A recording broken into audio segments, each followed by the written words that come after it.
Maintenant, nous sommes prêts à commencer. École et enseignement.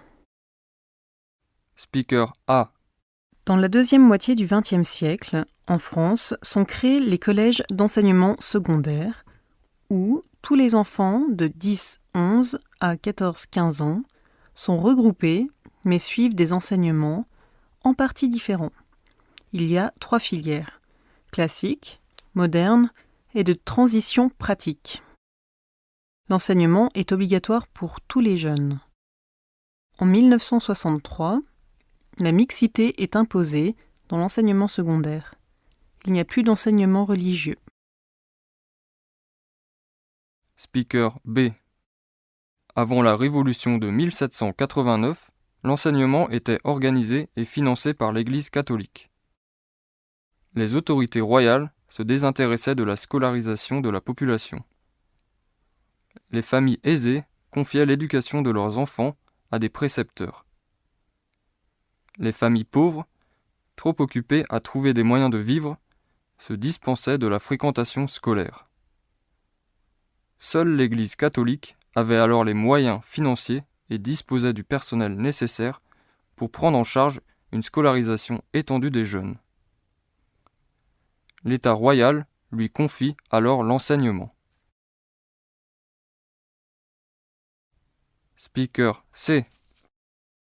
La phobie scolaire est une peur intense de l'école qui conduit l'enfant à éviter systématiquement de s'y confronter, résume une psychologue. Difficile d'imaginer que l'école, lieu de socialisation de l'enfant par excellence, mais aussi des apprentissages, puisse rendre certains de ces écoliers aussi malheureux. Et pourtant, ajoute la psychologue, vivre avec d'autres du même âge, apprendre, être curieux, être évalué, se mesurer aux autres, faire plaisir aux parents en réussissant, ou s'opposer à eux insidieusement en ne faisant rien, les enjeux sont nombreux, et pas des moindres. Speaker D. Peut-on imaginer aujourd'hui une école sans téléphone ? Et sinon, pourquoi n'en va-t-il pas de même avec le web ?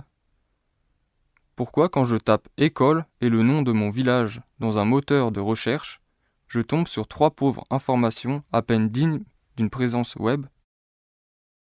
Et pourtant, le site internet d'une école pourrait représenter un formidable levier pédagogique avec lequel il est possible d'alimenter toute une série d'activités pour les élèves. Utilisation de l'internet, travail sur l'image, le son et la vidéo, rédaction pour le web. La liste est longue. Speaker E. Je suis professeur et je travaille 5 jours par semaine. À l'école, je suis toujours très occupée. Mes élèves sont toujours à ma recherche. Les uns ont besoin de me demander où nous faisons le cours pour ce jour-là, ou bien me demandent ce que je pense des relations entre la France et l'Allemagne, et nous le discutons en allemand. Mes cours se passent dans une atmosphère agréable.